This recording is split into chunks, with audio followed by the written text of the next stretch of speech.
नैतिक शिक्षा कक्षा 8 अध्याय धैर्य शक्ति। प्रश्नोत्तर।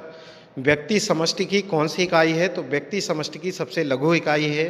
विद्वानों ने विकास के कितने सोपान बताए हैं? विद्वानों ने विकास के 5 सोपान बताए हैं। भारत माता को किसने धन्य किया है? तो विशिष्ट क्षमता एवं प्रतिभावान व्यक्तियों ने जन्म लेकर भारत माता को धन्य किया है। संत विनोबा भावे का जन्म कब हुआ? तो संत विनोबा भावे का जन्म 11 सितंबर 1895 को महाराष्ट्र में गागोदा ग्राम में हुआ। भूदान कार्यक्रम में विनोबा जी कहाँ घूम रहे थे? भूदान कार्यक्रम में विनोबा जी बिहार में स्थित प्रसिद्ध मंदिर बैद्यनाथ धाम में घूम रहे थे। इसके बाद अगला प्रश्न है, बैद्यनाथ धाम के पंडे पुजारी विनोबा भावे को क्यों पीटने लगे? बैद्यनाथ धाम के पंडे पुजारी विनोबा भावे को इसलिए पीटने लगे क्योंकि वह एक हरिजन भाई को साथ लेकर देवालय में दर्शन कराने ले आए। बालक सिद्धार्थ बचपन में कैसे थे? सिद्धार्थ बचपन में बड़े संवेदनशील और जिज्ञासु प्रवृत्ति के थे। गौतम बुद्ध ने लोगों को कौन सी शिक्षाएं दी? गौतम बुद्ध ने लोगों को सदाचार, दूसरों की भलाई, दया, स्नेह और करुणा अपनाने की शिक्षा दी व दुर्गुणों को दूर करने के लिए प्रेरित किया। गौतम बुद्ध के अनुसार संवाद किसे कहते हैं? तो गौतम बुद्ध के अनुसार संवाद को आपसी बातचीत समझना चाहिए। इसके बाद में है, राष्ट्रीय स्वयंसेवक संघ का द्वितीय सरसंघचालक किसको बनाया गया? राष्ट्रीय स्वयंसेवक संघ का द्वितीय सरसंघचालक माधव सदाशिव गोलवलकर जी को बनाया गया। अब आते हैं खाली जगह। के बाद ज्ञान प्राप्त हुआ, यानी कि 6 वर्ष की कठिन साधना के बाद ज्ञान प्राप्त हुआ। किसको हुआ था ये?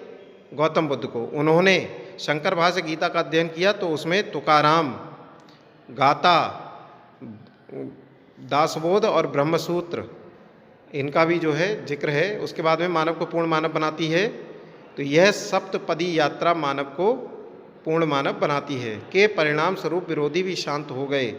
तो बुद्ध के असीम धैर्य शक्ति के परिणाम स्वरूप विरोधी भी शांत हो गए। भगवान बुद्ध के बचपन का नाम क्या था? तो भगवान बुद्ध के बचपन का नाम था सिद्धार्थ। तो खाली जगह में सिद्धार्थ आएगा। इसके बाद में आते हैं सत्य और असत्य।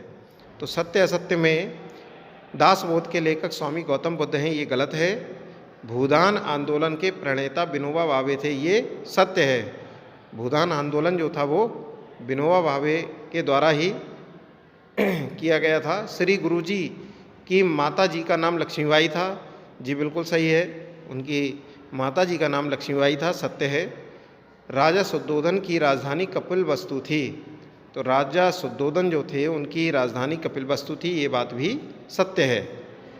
इसके बाद में आता है बहुविकल्पीय। तो बहुविकल्पीय में पहला है, विनोबा जी का जन्म दिनांक है। तो उनका उत्तर है आपका 11 सितंबर 1895। फिर है, देवधर के प्रसिद्ध मंदिर का नाम है। तो देवधर के प्रसिद्ध मंदिर का नाम था बैद्यनाथ धाम। बिच्छू का संबंध किससे है? तो बिच्छू का संबंध श्री गुरुजी से भी है और विनोबा भावे से भी है। तो ये वाला पॉइंट सही है। उसके बाद में है, भगवान बुद्ध ने कहा। तो भगवान बुद्ध ने क्या कहा था? भगवान बुद्ध ने कहा था दया, स्नेह और करुणा अपनाओ। तो इसमें दया, स्नेह और करुणा वाला पॉइंट सही है।